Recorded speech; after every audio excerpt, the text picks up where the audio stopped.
Hey there, deep divers. We're diving into sales skills today. Ooh. With Rodrigo Cerilla Cabral.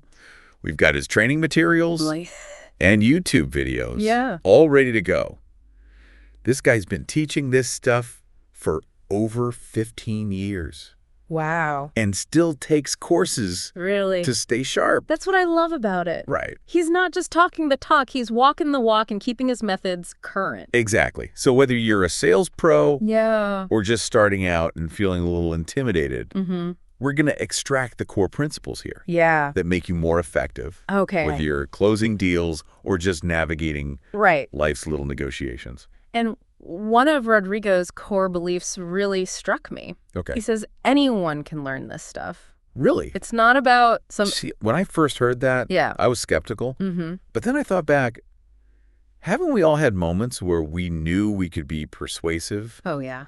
But something held us back? I totally What do you think is going on there? I think Rodrigo nails it. Okay. When he talks about how we're conditioned to fear no from childhood. You know, it's like this big rejection monster under the bed. Yeah. But he reframes no as data, not failure. I like that. And he even suggests putting a dollar value. Whoa, hold on. Yeah. How does that work? Let's say your sales ratio is 1 sale for every 10 contacts. Okay. And your commission is $100 per sale. Got it. Each no essentially represents $10. Earned on your path to that, yes. That's a really cool way to look at it. Right. It shifts your perspective from feeling defeated to seeing progress. It ties directly into motivation. Rodrigo outlines 6 key motivators. Okay, let's hear them. Money, security, achievement, recognition, acceptance, and self-acceptance. Right. But then he flips the script and digs into the demotivators too. Ooh, I like this. Yeah. And one that I think a lot of people can relate to, especially in a team environment, is the tension between wanting to be liked by coworkers and needing to excel in sales. It's like this pressure to fit in, even if it means not rocking the boat. Yeah. Have you ever felt that, listener? Oh, yeah. It's tough. Definitely. Rodrigo's advice here is gold. Okay. He says, find your tribe, people who are driven, success-oriented. Love that. You're the average of the 5 people you spend the most time with. So true. And he points out that the top third of salespeople often bring in 2/3 of the sales. There you go. So surrounding yourself with those high achievers can really make a difference. Right. Comfort can be deceptive. If you're the top performer in a mediocre group, maybe it's time to find a new pond. Okay, so we talked about fear and motivation, but one of the things that really hooked me was Rodrigo's take on what he calls the stimulus pause response theory. It sounds technical. It does. But it's simple. It is. It's about recognizing that as humans, we have the ability to choose our response to a stimulus. Right. Instead of just reacting instinctively. So like if someone cuts you off in traffic, you don't have to lay on the horn. You can breathe. You can pause, take a breath, and choose a different response. Okay, so how does that apply to sales, though? Well, think about it in a sales situation. Yeah. You might get hit with a tough question or an unexpected objection. Oh, yeah. Your instinct might be to get defensive or flustered. Yeah. But if you can pause even for a second, you can choose a more strategic and effective response. I see. And that pause gives you time to think and tap into all those skills you've developed. Right. Rodrigo actually suggests writing down those tough client questions you dread. And practicing your answers. It's like studying for an exam when you already know the questions. Exactly. Preparation is key. But Rodrigo doesn't stop there. No. He gives you a technique for reframing fear.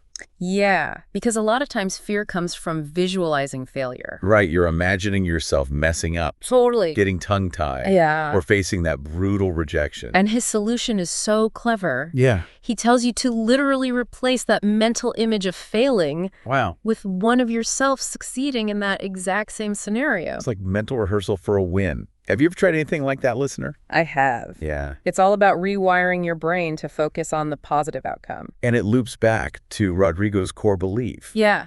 That anyone can learn sales. Uh-huh. Because confidence comes from mastering skills, Exactly. not some magical personality trait. He calls it the learn, apply, practice framework. Yeah. You learn the techniques, you apply them, and you practice consistently. And just like anything else, repetition builds mastery. Yeah, think about it. Yeah. Even when you rewatch a movie or reread a book, you always pick up on something new. Oh, for sure. It's the same with sales skills. The more you practice, Yeah. the more confident and effective you become. And speaking of details, Yeah. Rodrigo has some fascinating insights Okay. about the power of language in sales. Uh-huh. He says that even seemingly harmless words Really? can trigger negative reactions and kill a deal. I know, right? Like, who knew that sign could be a scary word?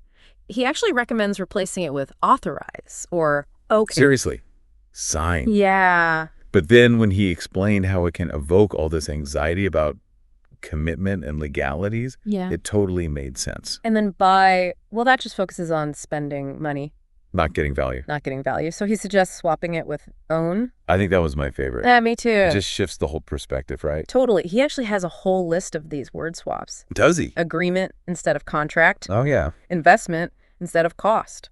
Interesting. It's like a secret decoder ring for sales success. Okay, deep divers. Yeah. I need to know which of these word swaps surprised you the most. Yeah. Tell us. Let us know on social media. We want to know. We'll be right back to dive even deeper into Rodrigo's world of sales. We will. Don't go anywhere. All right, deep divers, let's jump back into Rodrigo's sales toolkit. Okay. Before the break, we were talking about the power of language. Right. But he doesn't just stop there. No, he doesn't. He also digs into the importance of adaptation. And he's not just talking about swapping out a few words here and there. Right. He means adapting your entire approach Yeah. based on the client you're dealing with. It's kind of like you wouldn't speak to your best friend the same way you'd talk to your boss. Exactly. Yeah. And this is where things get really interesting. Okay. Rodrigo talks about mirroring your client's communication style to build rapport. So it's not just about what you say, but how you say it. It's all part of the dance. Matching their energy level. Yeah. Even their body language. But there's a fine line. Oh, yeah. You don't want to come across as fake Right. or insincere. It has to be genuine. Yeah. But I can see how done well, it can make a huge difference in how receptive the client is Absolutely. to your message. Yeah, you know what else I found fascinating? What's that? Rodrigo's emphasis on making those key employees Right. who influence the purchasing decision Yeah. feel important. He talks about how those folks Yeah. often have more power than they realize.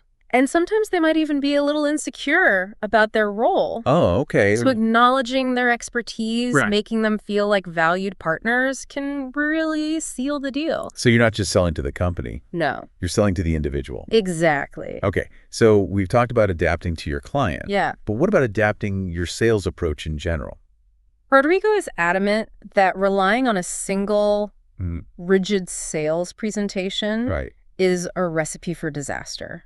Different clients are going to have different needs. Personalities, communication styles. Totally. What works for one person might fall flat with another. He uses the analogy of a toolbox.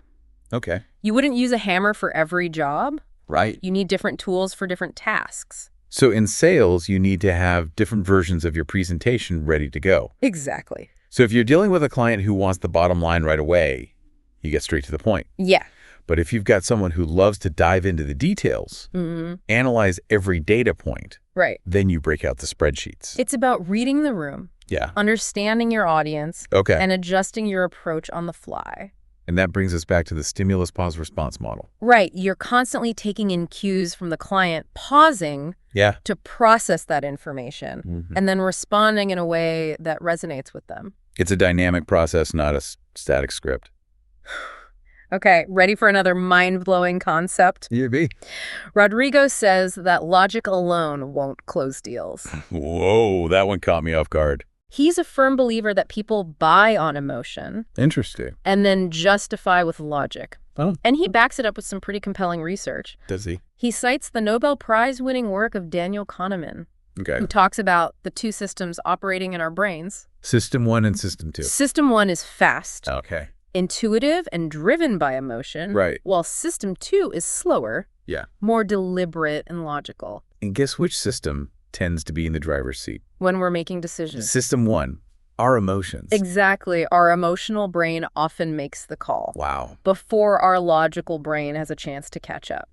So how do we tap into that emotional side in a sales context? Well, Rodrigo provides a list of common emotions that drive purchasing decisions. Okay. Things like ambition, security, fear, even the desire for acceptance.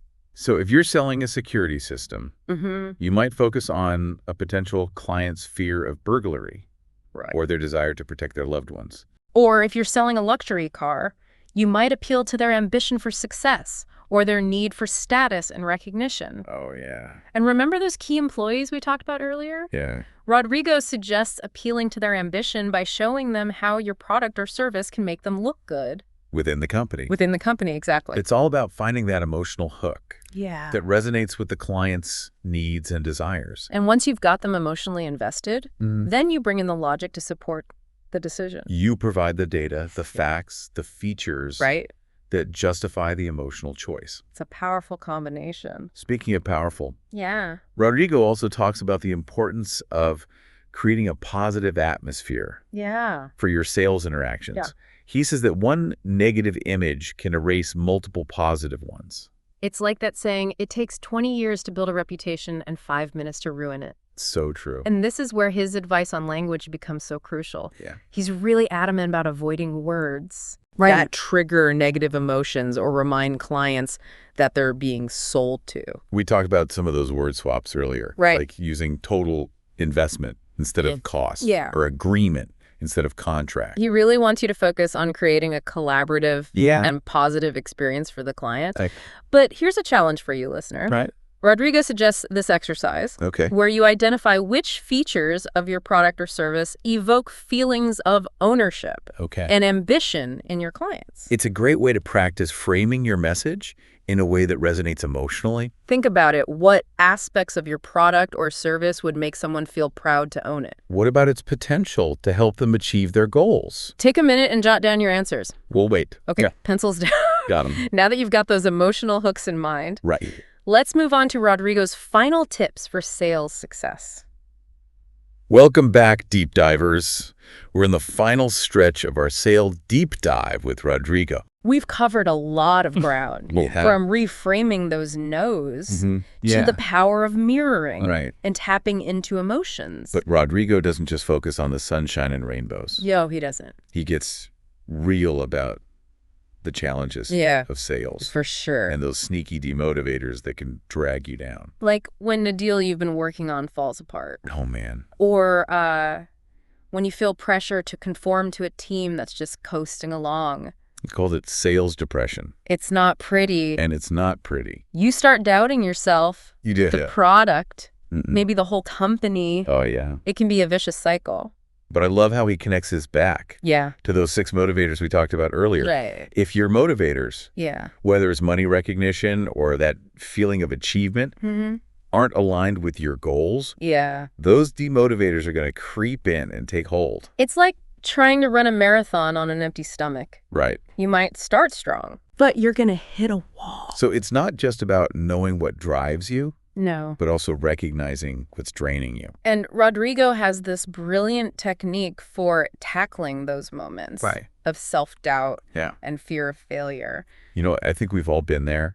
Oh, yeah. You're about to walk into a big meeting or pick up the phone for a crucial sales call. Totally. And your mind is flooded with these images of everything going wrong. And Rodrigo's solution is so simple. It is? He tells you to visualize your biggest sales fear. Okay. That presentation where you completely blank that harsh rejection that leaves you deflated. And then replace that image with one of you succeeding in that exact situation. It's like you're creating a highlight reel of your wins. Exactly. And training your brain to focus on that positive outcome. I was skeptical at first, but I tried it before a big presentation last week. And it really helped calm my nerves. It's amazing how much our mindset can influence our performance. And Rodrigo also talks about how change, which is inevitable in sales and life in general, is a lot less daunting when you're the one initiating it. It's like when your boss suddenly announces a new policy versus when you come up with a new strategy and pitch it to your team. One feels forced, the other feels empowering. Exactly. And he encourages salespeople to constantly challenge themselves. Try new things and step outside their comfort zones. I like that. It not only prevents you from stagnating, but also builds confidence. Because every time you overcome a challenge, you're proving to yourself you're capable of more. Okay, deep divers. Let's wrap things up by revisiting the core principles we've uncovered in this deep dive with Rodrigo.